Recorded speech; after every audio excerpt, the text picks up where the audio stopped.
Good morning. कैसे हैं आप लोग? मस्त होंगे। आज देखो कि जो टॉपिक स्टार्ट करने वाला हूँ, फिजिक्स का जो पार्ट है वह है प्रिज्म। कौन सा टॉपिक स्टार्ट होगा? प्रिज्म। अब देखो प्रिज्म में हमें क्या कॉन्सेप्ट है इसमें, और हमें प्रिज्म पे ध्यान रखना कि प्रिज्म पे क्या चीज़ें हमें फोकस करनी है, हमें जो कॉन्सेप्ट को क्लियर करना है उसके बारे में आज हम बात करेंगे। देखो प्रिज्म होता क्या है, अगर डेफिनेशन की बात करें तो यह एक क्या है, यह ट्रांसपेरेंट मीडियम है। अगर हम बात करें तो यह क्या है, एक ट्रांसपेरेंट मीडियम होता है। ठीक है, तो ट्रांसपेरेंट होगा और यह इसमें क्या होंगे, 5 फेसेस की बात करेंगे तो यहाँ से देखो दिखता तो है एक्चुअल में ट्रायंगल शेप का। ठीक है, इसमें क्या होते हैं, 5 फेसेज होते हैं। ठीक है, तो 5 फेस होंगे। इसमें फेस कितने होंगे? 5 फेस होंगे। अब देखो मैंने क्या कहा कि यह क्या होगा, ट्रांसपेरेंट मीडियम। तो राइट करेंगे prism is the transparent medium. Transparent medium, clear? Medium and bounded by 5 face. क्या होते हैं इसमें, 5 फेस से क्या होते हैं, बाउंडेड। मतलब यह वाला पार्ट जो होगा कुछ इस टाइप का बनेगा। यह वाला पार्ट कहाँ चला जाएगा, आगे की तरफ, और यह बैक साइड में। क्योंकि देखो हमें दिखता है भले तो ऐसे पार्ट रहता है, फिर आगे से भी ऐसा लगा होता है, फिर बैक साइड से भी ऐसे होता है, और एक नीचे सरफेस होता है। तो आप देख रहे हो इस तरीके से। तो इस तरीके से फर्स्ट फेस, और यह हमारा क्या हो गया, सेकंड फेस, और आगे वाला क्या होगा, थर्ड फेस, और यह पीछे वाला क्या हो गया, फोर्थ फेस, और नीचे क्या हो गया, 5। ठीक है, तो यह जो फेस बनाते हैं ये क्या हो जाएंगे, 5 फेस बनाएंगे। क्लियर है? मतलब 5 फेस या 5 प्लेन सरफेस, जो भी कर लो। ठीक है, तो ये तो प्रिज्म हो गया। अगर हम प्रिज्म की देखें तो नेक्स्ट पॉइंट की अगर बात करें, इस पे अगर व्हाइट लाइट जैसे ही पास करते हैं तो आपको पता है कि यह जो होगा 7 कलर शो करना स्टार्ट कर देता है, जिसको क्या बोल देते हो, VIBGYOR। आप पढ़ चुके हैं रिफ्रैक्शन में कि रेड का जो वेवलेंथ होता है, तो रेड का वेवलेंथ क्या होगा, मैक्सिमम होगा, और वायलेट कलर का जो वेवलेंथ होगा मिनिमम होगा। लेकिन इस पर अगर व्हाइट लाइट हम इस पर डालें, ठीक है, अगर व्हाइट लाइट इस पर डालें तो देखो इफेक्ट क्या पड़ता है, ध्यान से समझना है। ठीक है, अब देखो कि अगर हम व्हाइट लाइट डालें तो क्या क्या इस पर इफेक्ट पड़ सकता है। तो नेक्स्ट पॉइंट की बात करें तो नेक्स्ट पॉइंट राइट करेंगे, रिफ्रैक्शन ऑफ लाइट।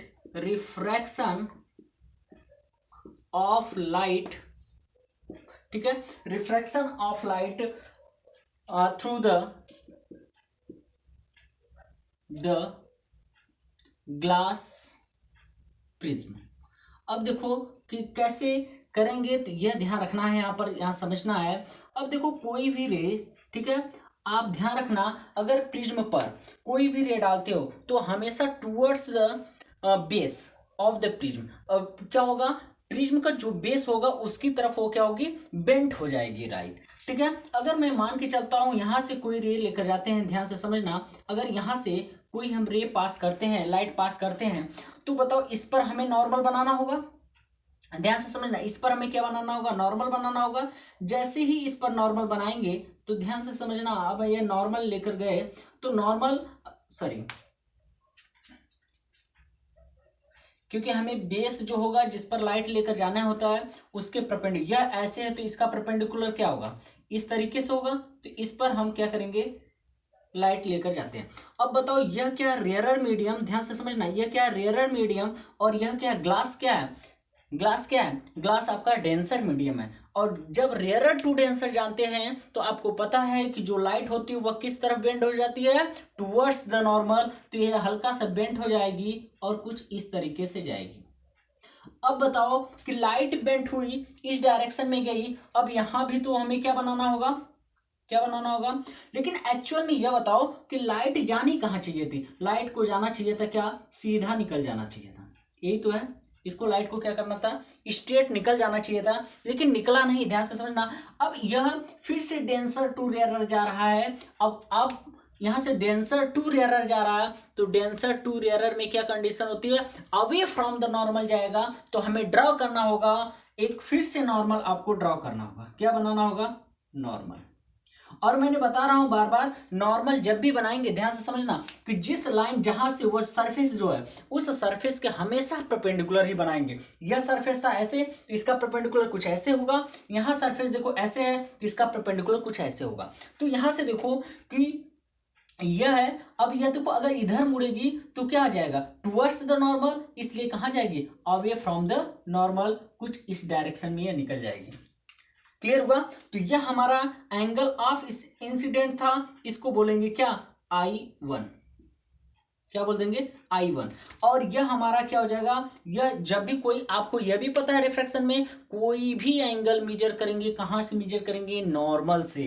तो यहां से यह वाला एंगल क्या हो जाएगा? यह R1 हो जाएगा, और यह वाला एंगल क्या हो जाएगा? R2 हो जाएगा, और यह वाला क्या हो जाएगा? I2 हो जाएगा। क्लियर है? लेकिन यह जो लाइन है इंसिडेंट रे हुई, यह रिफ्रैक्टेड रे है। यह कौन सा है? रिफ्रैक्टेड रे। और यहाँ पर क्या हो गया? यहाँ पर इसको भी कह सकते हो रिफ्लेक्टेड, लेकिन यहाँ पर जो नाम दिया गया है वह क्या है? इमर्जेंट रे। इमर्जेंट रे। अब आओ देखो, सबसे मोस्ट इंपॉर्टेंट पॉइंट बताने वाला हूं। यह लाइट जो है एक्चुअल जैसे ही देखो इमर्जेंट रे या रिफ्लेक्टेड रे को आप बैक साइड में करें, और इन यहाँ से ध्यान रखना, यह इंसिडेंट रे मैंने आगे की तरफ बढ़ाया और यह कहाँ गया? बैक साइड में आ गया।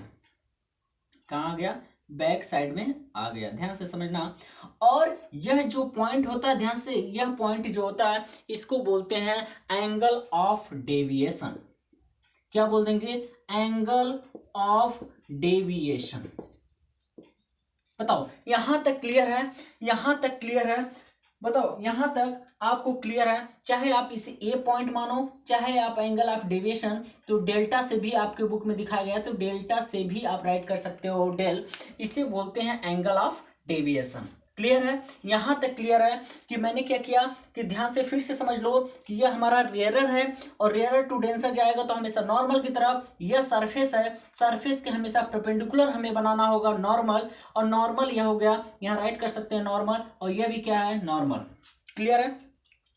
अब नॉर्मल बना हुआ है, यहाँ से देखो इस लाइट को एक्चुअल में इंसिडेंट रे को सीधा निकल जाना चाहिए, तो ये सीधे गया और नहीं जा पाएगा क्योंकि डेंसर मीडियम जा रहा है। अब यहाँ पर डेंसर मीडियम में जैसे ही जाएगा तो डेंसर में जाने के बाद टुवर्ड्स द नॉर्मल होगा, इसलिए हल्का से बेंट हो गई और स्ट्रेट अंदर चली गई। इसके बाद देखो जैसे ही बाहर निकलेगा इस सरफेस से तो डेंसर टू रेयर आ रहा है, इसलिए फिर से हमें नॉर्मल ड्रा करना पड़ेगा, और यहाँ से अवे फ्रॉम द नॉर्मल, इसलिए बेस की तरफ देखो फिर से चली गई।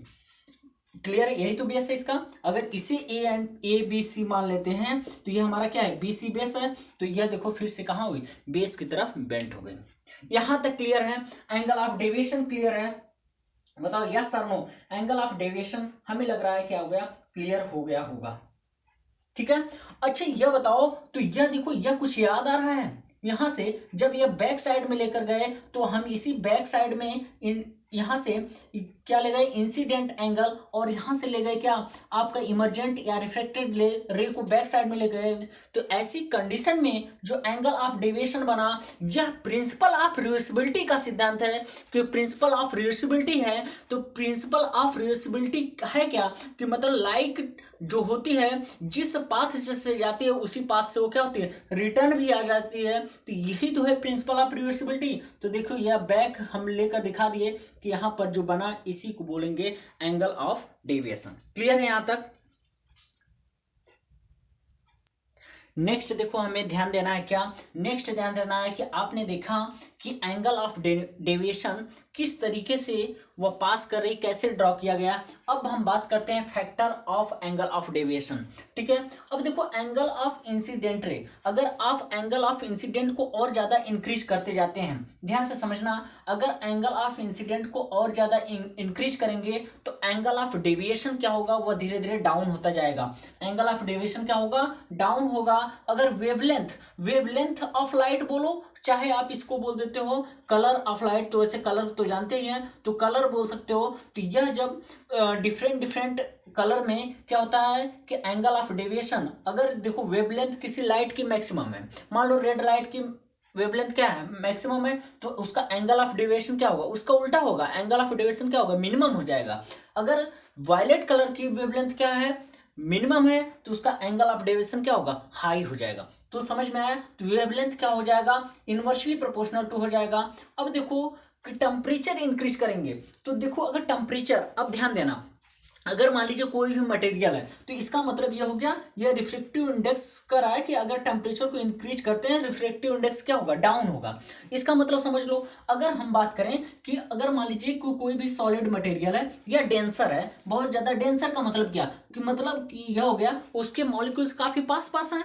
डेंसर का मतलब क्या, उसके मॉलिक्यूल्स काफी पास पास हैं। और यह बता दो, अगर मॉलिक्यूल्स पास पास होंगे, तो अगर मॉलिक्यूल्स पास पास होंगे, अगर कोई भी लाइट अगर पास कर रही है, तो लाइट उतना ही ज्यादा रिफ्रैक्टिव इंडेक्स है क्या, आखिर रिफ्रैक्टिव इंडेक्स यह है कि कौन सी, अगर कोई भी लाइट उसके अंदर पास कर रही है, तो कितना वो बेंड कर रहा है, वह है रिफ्रैक्टिव इंडेक्स। कितना वो लाइट को क्या कर रहा है, बेंड कर रहा है, वह है रिफ्रैक्टिव इंडेक्स। अगर देखो ग्लास के अंदर, जब ग्लास के अंदर लाइट पास करती है, तो वह भी क्या डेंसर है, लेकिन वो ज्यादा थोड़ा सा कम डेविएट करता है, ठीक है। अगर यह बताओ कि जैसे डायमंड के अंदर ले गए, तो डायमंड के अंदर उसका रिफ्रैक्टिव इंडेक्स क्या होगा, अगर डायमंड के अंदर ले गए, तो डायमंड के अंदर क्या होगा, वो हायर डेंसिटी है। जब हायर डेंसिटी होगा, तो वह बताओ क्या होगा, हायर डेंसिटी पर वह ज्यादा से ज्यादा डेविएट करेगा, ज्यादा से ज्यादा बेंड करेगा, इसीलिए तो बहुत ज्यादा शाइनिंग करता है। लेकिन टेम्परेचर इंक्रीज करने पर मॉलिक्यूल्स क्या होंगे, दूर दूर हो जाएंगे, तो डेंसर जो मीडियम वो क्या होगा, रेयरर की तरफ जाना स्टार्ट करेगा, यही तो होगा। तो डेविएशन आर आई क्या होगा, आर आई अपने आप क्या होगा, डाउन होना स्टार्ट करेगा। तो ध्यान रखना, टेम्परेचर इंक्रीज करने पर रिफ्रैक्टिव इंडेक्स क्या होगा, डाउन होगा। जब रिफ्रैक्टिव इंडेक्स डाउन होगा, तो ध्यान रखना कि एंगल ऑफ डेविएशन भी क्या होगा, डाउन हो जाएगा, ठीक है। तो देखो एंगल ऑफ प्रिज्म, अच्छा एंगल ऑफ प्रिज्म भी अगर क्या होता है, angle of deviation, angle of prism, angle of deviation के भी क्या होते हैं, प्रोपोर्शनल होते हैं। और रिफ्रैक्टिव इंडेक्स जिस अकॉर्डिंग बढ़ रहा है, अगर रिफ्रैक्टिव इंडेक्स आप इंक्रीज कर रहे हैं, तो एंगल ऑफ डेविएशन भी इंक्रीज होगा। अगर रिफ्रैक्टिव इंडेक्स डाउन कर रहे हैं, तो एंगल ऑफ डेविएशन भी क्या होगा, डाउन होता जाएगा। तो ध्यान रखना, मोस्ट इंपॉर्टेंट पॉइंट है, तो इस पॉइंट को हमें क्या करना है, अच्छे से प्रिपेयर कर लेना है, ठीक है। यहाँ तक कोई डाउट नहीं होगा। अब देखो कि हम डेल मिनिमम कैसे फाइंड करते हैं। नेक्स्ट पॉइंट की बात करते हैं, किस तरीके से हम निकालते हैं डेल मिनिमम। अब देखो next point, most important point, incident और डेल। डेल मीन्स क्या, एंगल ऑफ डेविएशन, दोनों का ग्राफ कैसे शो होगा, मोस्ट इंपॉर्टेंट पॉइंट। द करा क्या, the angle of incident increase, मतलब एंगल ऑफ इंसिडेंट को हम इंक्रीज कर रहे हैं, लेकिन करा the angle of deviation first time में डिक्रीज कर रहा है। फर्स्ट टाइम में क्या हो रहा है, एंगल ऑफ डेविएशन डिक्रीज कर रहा है, reaches to the minimum value for the certain angle incident, then the further, उसके बाद क्या हो रहा है, जैसे जैसे आप इंसिडेंट को इंक्रीज करते जा रहे हैं, एंगल ऑफ डेविएशन भी इंक्रीज करता जा रहा है। ध्यान से समझना, एकदम मोस्ट इंपॉर्टेंट मैंने कह दिया। इसका ग्राफ कैसे बनेगा, सपोज करिए कि हाँ मैंने दे दिया एंगल ऑफ इंसिडेंट, इस ग्राफ पर जो शो कर रहा हूं इसे बोलूंगा एंगल ऑफ इंसिडेंट आई, ठीक है। और यहाँ है क्या, यह जो शो कर रहा है, यह ग्राफ शो कर रहा है क्या, angle of deviation, angle of deviation, ठीक है। यह एंगल ऑफ डेविएशन को शो कर रहा है, डेविएशन को शो कर रहा है। अब इसका ग्राफ मैंने क्या बोला कि यह थोड़ा सा ये न्यू टाइप का जाएगा, तो हल्का सा, ठीक है, इस तरीके से ग्राफ बनेगा, ध्यान से समझना। और इस तरीके से जब ग्राफ ये बना, तो आप देख रहे हैं कि पहले टाइम में, ध्यान से समझना, इंसिडेंट एंगल, ठीक है, एंगल ऑफ इंसिडेंट रे, ठीक है, एंगल ऑफ इंसिडेंट। अब देखो एंगल ऑफ इंसिडेंट की वैल्यू क्या है रही है, देखो the angle of incident increase होता जा रहा है, क्या हो रहा है, इंक्रीज होता जा रहा है। एंगल ऑफ इंसिडेंट क्या हो रहा है, इंक्रीज कर रहा है, लेकिन एंगल ऑफ डेविएशन क्या हो रहा है, डाउन हो रहा है। ऐसी कंडीशन में अगर पार्टिकुलर पॉइंट की बात करूं, तो पार्टिकुलर पॉइंट की अगर बात करूं, यहां से देखिए कि यह वाला पोजीशन जो हमारा क्या है, I1 मान लेता हूं, क्या I1, और यह वाला पोजीशन क्या ले लेता हूं, I2 ले लेता हूं। लेकिन इस पार्टिकुलर फिर जो बात कर रहे हैं पार्टिकुलर, यह जो पार्टिकुलर पॉइंट आप देख रहे हैं किसी एक ही एंगल की बात कर रहा हूँ, ऐसा नहीं, क्योंकि एंगल ऑफ इंसिडेंट रे हो सकता है 30, 40, 42 कुछ भी हो, ठीक है। अगर मान लीजिए 30 हो गया, यहाँ 40 हो गया और यहाँ 40, 50 हो जाए, तो यह देखो जो एंगल ऑफ इंसिडेंट आया तो यह डेल मिनिमम यहीं पर बनने वाला है। तो इस एंगल को क्या बोल देंगे, इस एंगल को बोल देते हैं क्या, डेल मिनिमम। क्या बोल देंगे, डेल मिनिमम। और ध्यान रखना ओनली वन एंगल पर डेल मिनिमम होता है, एंगल ऑफ डेविएशन सबसे कम अगर बात करेंगे तो सिर्फ एक ही एंगल पर हो सकता है एक ऑब्जेक्ट के लिए। ऐसा नहीं कि हर, जैसे मान लीजिए कि अगर डेल एंगल ऑफ डेविएशन की बात करें तो जैसे अगर हर की क्या कंडीशन होती है, एंगल ऑफ डेविएशन जो होता है एक ही हो ही सकता है। तो यहाँ देख सकते हैं only one angle, only one angle की बात करेंगे। ऐसा नहीं कि एक ही में आपको डिफरेंस सारा किसी का अगर हम निकाले तो आप 30, 40, 50, नहीं, ऐसा नहीं हो सकता, किसी एक एंगल पर की बात होगी। तो देखो कि एंगल ऑफ डेविएशन जो मिनिमम निकल कर आएगा उसको बोल देते हैं क्या, डेल मिनिमम। और डेल मिनिमम क्या होता है, 2i मीन्स, अब देखो 2i आया कैसे, क्योंकि आपने एक ट्रायंगल की कंडीशन पढ़ी होगी इससे पहले। देखो प्रिज्म पर जब लाइट पास कर रहे थे, ध्यान से समझना, जब प्रिज्म पर लाइट पास कर रहे थे तो यहाँ से इंसिडेंट एंगल जो था और यहाँ से, क्योंकि नॉर्मल से यह बेंट हुआ था और इस तरीके से गया था और यहाँ से फिर से नॉर्मल और इस डायरेक्शन में निकल गया था, यह था एंगल ऑफ इंसिडेंट रे। और यहाँ से था क्या, यह R1 था और यहाँ से देखो फिर से यह R2 था और यह जब निकल रहा था इमरजेंट एंगल था। ध्यान से समझना, यह क्या था, I2 था। तो बताओ यह I1 था, I1 I2 के इक्वल हो गया, या कर सकते हैं इमरजेंट एंगल E के इक्वल हो गया। तो I1 किसके इक्वल हो गया, I2 के या E के इक्वल हो गया। तो आप देखा क्या, आपने यह देखा कि यह जब दोनों क्या हो गए, आपस में इक्वल हो गए, तो यह बताओ कि R1 R2 जो है यह भी आपस में क्या हो जाएंगे, इक्वल हो जाएंगे। क्यों, क्योंकि इक्विलेटरल ट्रायंगल की बात कर रहा है और यह इक्विलेटरल ट्रायंगल में R1 क्या होगा, R2 के भी क्या हो जाएगा, इक्वल हो जाएगा। जब I1 I2 और R1 R2 दोनों इक्वल हो जाएगा तो जो I1 प्लस I2 है इसको राइट कर लेंगे क्या, इसको राइट कर सकते हैं क्या, 2i1। तो डेल मिनिमम की जो वैल्यू आ जाएगी वो हो जाएगा 2i minus angle of prism, यह हो जाएगा डेल मिनिमम की वैल्यू। ओके, मोस्ट इंपॉर्टेंट है, ध्यान से समझना, यह मोस्ट इंपॉर्टेंट है।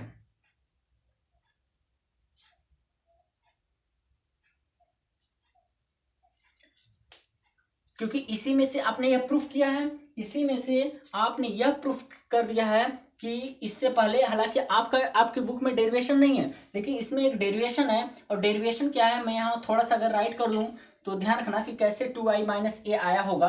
तो आपको इतना हालांकि समझना नहीं है, फिलहाल के लिए मैं बता देता हूँ। तो I1 प्लस I2 था इक्वल टू क्या था, ए प्लस डेल था, ठीक है, ए प्लस डेल। लेकिन डेल मिनिमम निकाल रहे हैं तो I1 प्लस I2 की वैल्यू क्या आ जाएगी, मैंने कहा कि दोनों वैल्यू सेम हो जाएगी, I1 I2 क्या दोनों इक्वल है, तो इसको क्या राइट कर दूं, 2i राइट कर सकता हूँ, इक्वल टू ए प्लस क्या हो जाएगा, डेल हो जाएगा।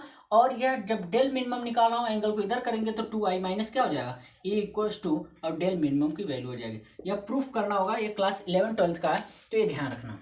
क्लियर है, डेल मिनिमम की वैल्यू आपको क्लियर हो गई। और मोस्ट इंपॉर्टेंट है, ध्यान रखना, लेकिन यह ध्यान रखना del minimum only one angle के लिए होता है, ऐसा नहीं कि डिफरेंट कई सारे एंगल एक साथ के लिए हो सकता है, ऐसा नहीं होता है। Clear, okay. अब देखो इसमें कुछ टाइप के क्वेश्चन दिए जाएंगे कि इस प्रिज्म पर रेड लाइट, ग्रीन लाइट ऐसे डाला जा रहा है, बताओ एंगल ऑफ डेविएशन या angle of incident ray, refracted रे, यह आपसे पूछा जाएगा।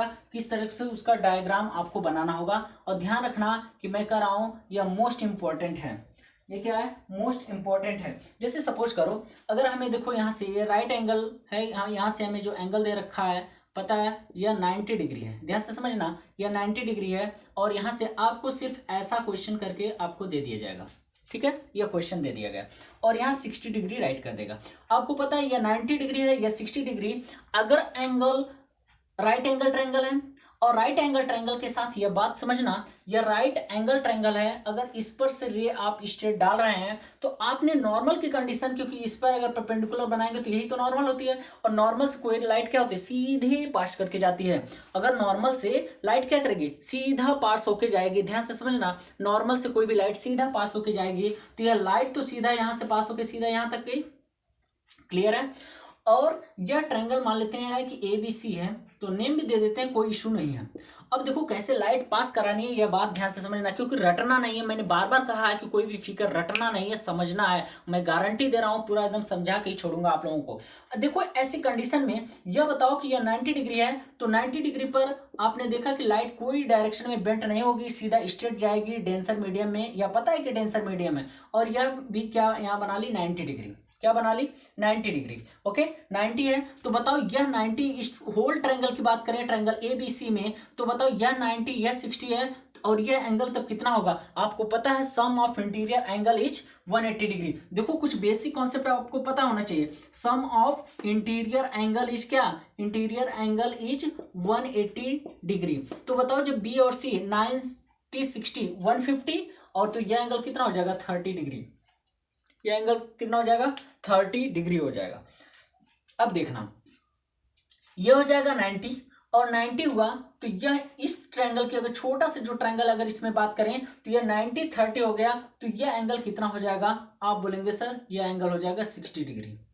कितना आ गया 60। और इस लाइन पर हमें परपेंडिकुलर ड्रॉ करना है। जब यह लाइन ऐसे है तो नॉर्मल बनाना होगा, तो नॉर्मल परपेंडिकुलर इस तरीके से होगा, बेस के परपेंडिकुलर होता है नॉर्मल, तो नॉर्मल इस तरीके से। और मैं क्या करूंगा नॉर्मल यहाँ पर बना दिया। क्लियर है, नॉर्मल यहाँ हो गया, नॉर्मल यहाँ हो गया, यह 60 हो गया। और यह बताओ कि यह नॉर्मल जब होता है तो यह कितना बनाएगा 90 डिग्री, और यह 60, तो यह एंगल कितना हो गया 30 डिग्री हो गया। यह एंगल कितना हो गया 30 डिग्री हो गया। अब देखो यह 30 डिग्री हो गया, और ध्यान रखना एंगल आप प्रिज्म 42 होता है। जब यह एंगल 30 इससे कम है तो रिफ्रैक्शन होगा, और रिफ्रैक्शन होगा तो क्या कहाँ जाएगा, तो यहाँ से देखो यह सीधा रेज कहाँ करेगी, बाहर की तरफ निकल जाएगी, बाहर की तरफ। क्लियर हुआ, बाहर की तरफ चली जाएगी। एक कंडीशन क्लियर हुआ, क्लियर हो गया कंडीशन। अब देखो दूसरा मैं बता रहा हूं, अगर कोई मान लीजिए दूसरा फिगर है और वहां पर इक्विलेटरल की कॉन्सेप्ट है, ध्यान से समझना, इक्विलेटरल का कॉन्सेप्ट है, या राइट एंगल ट्रायंगल भी ले सकते हो, कोई जरूरी नहीं है, राइट एंगल ट्रायंगल भी ले सकते हो। तो राइट एंगल ट्रायंगल है यहाँ से, और यह दे रखा है कुछ इसी टाइप का फिगर है, और यहाँ पर दे रखा है कि यह 70 डिग्री पर लेकर जा रहा है। ध्यान से समझना, यह 70 डिग्री, ठीक है, तो 70 डिग्री लेकर जा रहा है। क्लियर है, 70 डिग्री, और एक एंगल दे रखा है 45, एक एंगल दे रखा है 45। अब बताओ इस पर अगर नॉर्मल बनाना और रेज ऐसे जा रही है कुछ 70 पे, वो तो 90 पे जाता तो स्ट्रेट निकल कर जाता, लेकिन वो 70 पर, तो इस पर हमें क्या बनाना होगा नॉर्मल बनाना होगा। नॉर्मल मैंने क्या बताया, किसी भी बेस के परपेंडिकुलर टाइप में नॉर्मल बनाना है, तो यहाँ अगर बेस ऐसे है तो परपेंडिकुलर ऐसे, अगर बेस ऐसे है तो परपेंडिकुलर ऐसे। ये नॉर्मल इस तरीके से, यह भी नॉर्मल है, यहाँ ध्यान रखना यह नॉर्मल है। यहाँ नॉर्मल बनाने की जरूरत नहीं थी, क्योंकि यह क्या बना लिया 90 डिग्री पर सीधा चले गया। आपको पता है कि नॉर्मल से अगर होके कोई भी रेज आएगी वह अनडेविएटेड की कंडीशन होगी। क्या होगा, डेविएट ही नहीं करेगा, अनडेविएटेड की कंडीशन होगी। इतना तो मैं बताया हूं कि अनडेविएटेड की कंडीशन होगी। अब देखो कि यह जैसे ही गया तो यह क्या होगा कि यहाँ से यह देखो 90 डिग्री होगा। अगर हम बात करें यहाँ से 90 डिग्री होगा, क्योंकि यह परपेंडिकुलर यह 90 डिग्री, और यह हो गया क्या आपका, यह नॉर्मल से हम लेंगे तो नॉर्मल से एंगल कितना होगा 20, नॉर्मल से कितना होगा 20। अब देखो यह कहाँ होगा, तब टुवर्ड्स द नॉर्मल की तरफ, क्योंकि डेंसर भी जा रहा है टुवर्ड्स द नॉर्मल, तो टुवर्ड्स द नॉर्मल थोड़ा सा बेंट हो गई, इस तरीके से जाएगी, ध्यान से समझना, टुवर्ड्स द नॉर्मल बेंट हो गई। अब जैसे ही टुवर्ड्स द नॉर्मल होगी, फिर से हमें क्या करना होगा, इस लाइन यह ऐसे है तो इस पर नॉर्मल बनाने के लिए इस तरीके से परपेंडिकुलर करना होगा। क्लियर है, यहां तक क्लियर होगा, बताओ यहां तक क्लियर हो गया।